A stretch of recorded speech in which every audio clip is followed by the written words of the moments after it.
English ಅಕ್ಷರ ಚಂದ ಆಗ್ಬೇಕಂದ್ರ ನೀವು ಎಸ್ ಲೈನ್ ಬುಕ್ ದಾಗ ಬರೀತೀರಿ ಎಸ್ ಲೈನ್ ಬುಕ್ ದಾಗ ಬರೀತೀರಿ ಇಲ್ಲಿ ನೋಡ್ರಿ 4 ಲೈನ್ ಅದಾವ 1 2 3 4 ಅದಾವ ಆದ್ರೆ ಕ್ಯಾಪಿಟಲ್ ಲೆಟರ್ಸ್ ಬರಿಬೇಕಾದ್ರ ಎಸ್ ಲೈನ್ ಒಳಗೆ ಬರ್ತೀರಿ 3 ಲೈನ್ ಒಳಗೆ ಬರ್ತೀರಿ ಈಗ ಸ್ಮಾಲ್ ಲೆಟರ್ಸ್ ಬಂದಾಗ ಇಲ್ಲಿ ಏನಾಗೈತಿ ಎ ನೋಡ್ರಿ ಮಿಡಲ್ ಅಷ್ಟೇ ಐತಿ ಬಿ ನೋಡ್ರಿ ಅಪ್ಪರ್ ಕೇಸ್ ಐತಿ ಮ್ಯಾಲ್ ಹೋಗೈತಿ ಅದೇ ತರ ಬಂದಾಗ ಇದು ಮ್ಯಾಲ್ ಹೋಗೈತಿ ಇದು ಮಿಡಲ್ ಈ ಮ್ಯಾಲ್ ಇಲ್ಲಿ ನೋಡ್ರಿ ಜಿ ನೋಡ್ರಿ ಲೋವರ್ ಕೇಸ್ ಐತಿ ಕೆಳಗೆ ಲೋವರ್ ಕೇಸ್ ಅಂತ ಅಂತಾರೆ ಆಮೇಲೆ ಮಿಡಲ್ ಇದ್ದಿದ್ದಕ್ಕೂ ಮಿಡಲ್ ಅಂತ ಹೇಳ್ತಾರೆ ಇದು ಅಪ್ಪರ್ ಕೇಸ್ ಇದು ಲೋವರ್ ಕೇಸ್ ಅಂತ ಅಕ್ಷರಗಳು ಯಾವ್ಯಾವ ಇದಾವ ಅನ್ನೋದನ್ನ ಗುರುತು ಹಿಡಿಬೇಕು ಈಗ ನೋಡಿ ಎ ಇದು ಮಿಡಲ್ ಇದ್ದಿದ್ದು ಗುರುತು ತಗೋಣ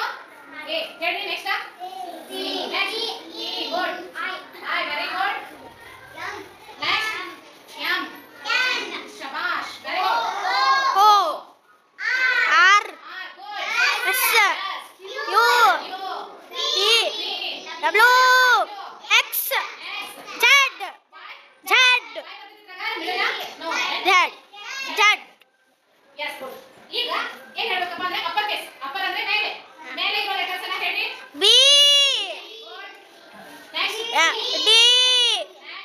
F very good G you are now saying upper case okay next H next ಹೇಳೋದಿಲ್ಲ ಈಗ ಯಾವ ಬರುತ್ತೆ K okay good L next ಆಮೇಲೆ T good ಅದಾದ್ಮೇಲೆ ಈಗ ಈಗ ಯಾವುದು ಹೇಳಿ ಲೋವರ್ ಕೇಸ್ ಯಾವುದು ಹೇಳಿ lower case G yes G next A J good P next O U I very good ಈಗ ಮೆಸೇಜ್ ಬರೆಯೋಣ ಮಿಡಲ್ ಕೇಸ್ ಯಾವಾಗ ಬರ್ತಾವ ಅಂದ್ರೆ ನಾನು ಪಾಸ್ ಹೇಳ್ರಿ A C C E I M O R S G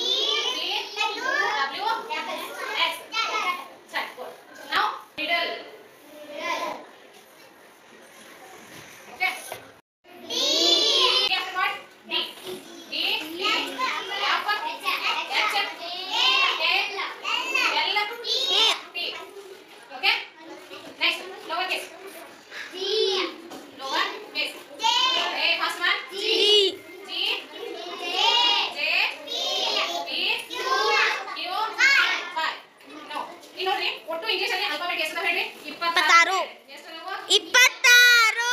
ಇವೆಲ್ಲ ಕೂಡಿಸಿ 26 ಆಗ್ತವೆ ನೋಡೋಣ ಏನು ಹೆಸರಿ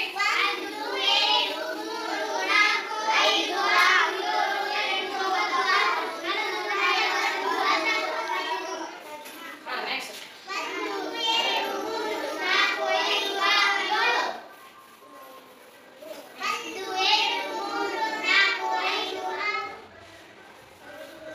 ಒಟ್ಟು ಎಷ್ಟಾಯ್ತು ನೋಡ್ರಿ 7 14